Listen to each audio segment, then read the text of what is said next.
Mu gihe abantu benshi bari bahugiye mu mafoto, amashusho n'uburyo Ashton Ho yakiriwe ageze i Kigali, hari ikintu gikomeye cyane cyabereye inyuma ya kamera, abantu bake cyane nibo babashije kukimenya.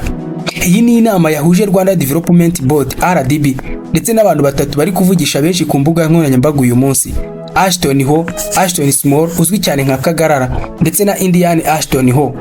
Nyuma y'iyo nama, RDB yatangaje ko baganiriye ku rugendo rwabo mu Rwanda n'uburyo bashobora gufasha kwereka isi ubukerarugendo bwihariye bw'u Rwanda binyuze muri Visit Rwanda. Burya ngo uwitindije iramutegera. Kagarara inkoni y'icyuma ikomeje kumwerekeza w'umutwe. Wibaza ko iyi nama ari inama isanzwe cyangwa ni intambwe ya mbere iganisha ku bufatanye bushobora guhundira uburyo u Rwanda rwamamaza ubukerarugendo bwarwo. Ese bishobora gusobanura ko Ashton Ho na Ashton Small bagiye kuba bamwe mu bazamamaza Visit Rwanda ku rwego mpuzamahanga?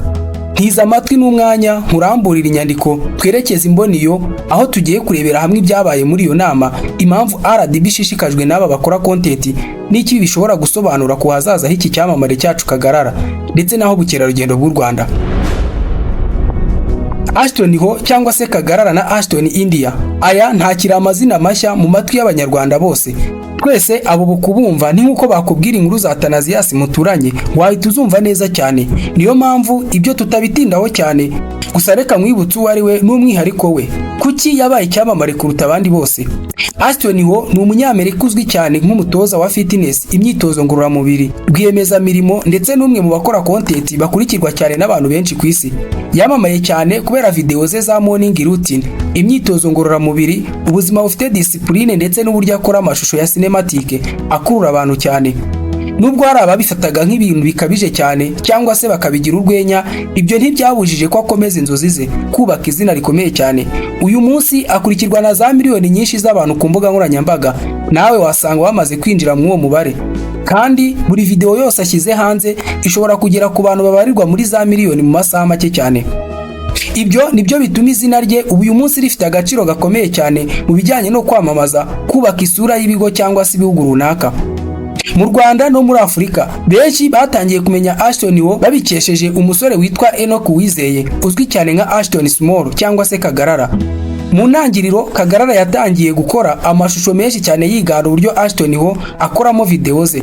Ariko ibi ntiyabikoraga gutyo gusa, kuko yabihuzaga n'ubuzima busanzwe bwo muri Afurika, akongeramo urwenya ndetse n'ubuhanga bwe bwihariye bwo gukora amavideo. Ibyo byatumye video ze zikwirakwira cyane ku rwego mpuzamahanga. Bidatinze Ashton Ho ubwe yarazibonye. Mu gihe uyu munsi wigana indirimbo ya runaka agasaba ko basiba chano yawe cyangwa akakwiyama yivuye inyuma, Ashton Ho we yabibonye ukundi kuntu. Aho kubifata nko gusebya cyangwa se kumwigana nabi, yabonye impano n'ubushobozi buri muri uyu musore wacu Kagarara. Bombi batangira kuvugana, baza guhura imbona nkubone, ari nabwo havutse igitekerezo cyo kuzengurukana Afurika mu rugendo rwe yari arimo. Uru ni urugendo rwabagejeje kure cyane mu bihugu bitandukanye harimo nka Ghana, Nigeria, Cameroon, Benin ndetse no mu Rwanda uyu munsi. Mu rugendo rwabo hiyongereyeho n'umunya-India, Yogendra Kushwaha, uzwi cyane ku mbuga nkoranyambaga nka Indian Ashton Ho. Nawe yubatse izina rye akora content yigana Ashton Ho, ariko nawe akayihuza n'umuco n'ubuzima bwo mu Buhinde.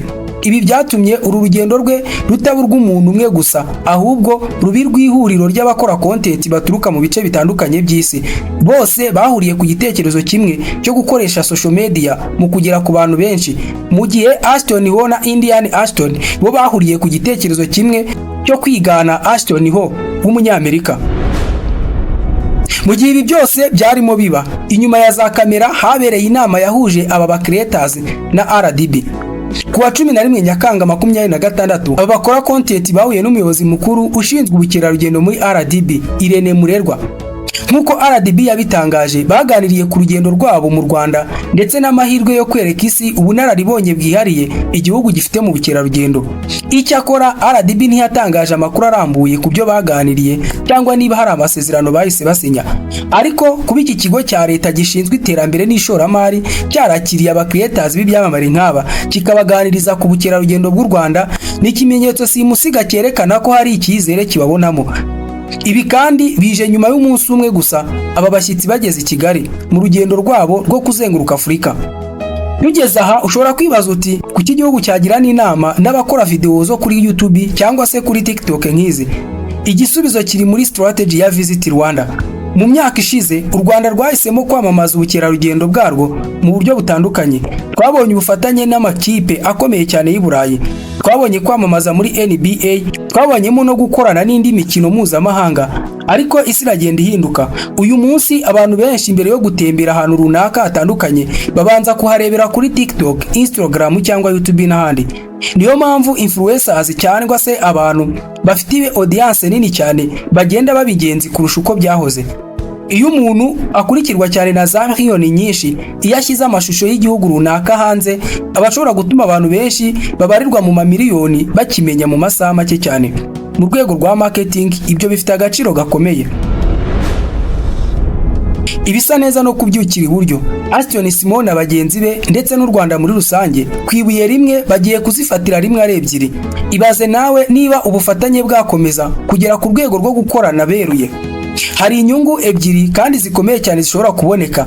Iya mbere nuko Aston wo ashobora gufasha Visit Rwanda kugera ku bantu benshi cyane kurushaho ku rwego mpuzamahanga, ari nako kandi nawe yinjiza ubwe akanamenyekana. Kubera audience nini afite, amashusho akoreye mu Rwanda ashobora gukurura abantu benshi bashobora kwifuza kurusura. Inyoni ya kabiri ishobora gufatwa ku izi mpande zombi nuko Aston Simon watangiye urugendo nk'umusore ukora content ntoya mu Rwanda yakomeza kuzamuka ku rwego mpuzamahanga. Si ibyo gusa kandi kuba ari umunyarwanda umwe mu bantu bakorana n'umwe mu bakora content bakomeye ku isi, ni amahirwe ashobora gufungurira amarembo abandi ba creators bo mu Rwanda. Niyo mpamvu kandi bamwe bavuga ko niba ubu bufatanye bwakomeza, aba basore bombi na RDB muri rusange baba bishe inyoni ebyiri icyarimwe ku ibuye rimwe. Wabona uhise wibaza uti bazaba ba ambassadors ba Visit Rwanda. Igihari kugeza uyu munsi nuko habaye ibiganiro hagati yabo na RDB, ariko nta tangazo ryemewe riravuga ko Aston wo cyangwa Aston Simon amaze kugirwa ba ambassadors ba Visit Rwanda. Baganiriye ku rugendo rwabo no ku mahirwe yo kwamamaza ubukerarugendo bw'u Rwanda ku rwego mpuzamahanga. Ariko nanone nta wakwirengagiza ko inama nk'iyi ishobora kuba ari intambwe ya mbere ikomeye y'ubufatanye bushya. Niyo mpamvu abantu benshi bakomeje gukurikiranira hafi icyemezo RDB ishobora gufata mu minsi mike iri imbere. U Rwanda rumaze imyaka rwiyubakira izina nk'igihugu gikoresha uburyo bwiza bugezweho mu kwamamaza ubukerarugendo bwarwo. Kuva ku bufatanye n'ama-ekipe akomeye cyane ku isi kugeza ku gukorana n'abakora content bafite ijambo rikomeye cyane ku mbuga nkoranyambaga, bigaragara ko uburyo bwo kwamamaza isi imenyereye bugenda buhinduka cyane. Niba ibiganiro hagati ya RDB na Aston Simon na Indian Aston ho bizavamo ubufatanye bufatika, bishobora gufasha Visit Rwanda kugera ku bantu benshi cyane kurushaho. Ariko kandi kugeza ubu icyo twavuga dushingiyeho ku makuru ariho nuko urugendo rwatangiye, ibiganiro byarabaye, amahirwe arahari, ariko icyemezo cya nyuma nicyo kitaratangazwa. Nanone wowe ubibona ute? Amahirwe se ya Aston Simon yaba agiye kwikuba inshuro nyinshi, kwikuba inshuro ibihumbi cyangwa inshuro amamiliyoni? Uyu musore wacu yaba agiye kurushaho gukabya inzozi? Ese utekereza ko gukorana n'abakora content bafite audience nini cyane ari imwe mu nzira nziza zo gukomeza kwamamaza u Rwanda, cyangwa hari ubundi buryo bwatanga umusaruro urenze ubwo? Twandikira igitekerezo cyawe mu bitekerezo, kandi niba ukunda inkuru nk'izi zisesengura amakuru akomeye, ntuzibagirwe gukanda subscribe kugira ngo utazacikanwa n'izindi documentaire ziri imbere. Ndagushimiye. Nge wumva ni Horebo Mwindaji.